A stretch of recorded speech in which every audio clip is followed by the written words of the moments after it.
সবাই কেমন আছো? সবাই নিশ্চয়ই ভালো আছো।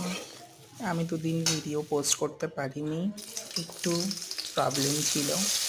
আজ দেখো আমি আবার নতুন একটি ভিডিও নিয়ে এসেছি, সয়াবিনের তরকারি। প্রথমেই সয়াবিনগুলোকে ভালো করে ভেজে নিয়েছি, তারপরে কড়াইতে তেল দিয়ে একটু পেঁয়াজটাকে ভেজে নিয়ে ব্যাস আমি সয়াবিনের আলুগুলোকে দিয়ে দিয়েছি।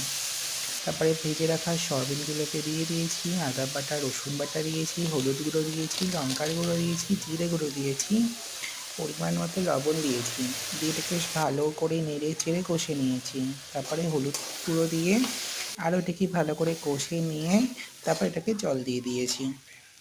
ব্যাস, তারপরে এই জলটাকে ফুটতে দেবে, এই জলটা পরিমাণ মতো দেবে, দিয়ে একটা সময় ঝোলটা দেখুন কেমন টকবক টকবক করে ফুটছে।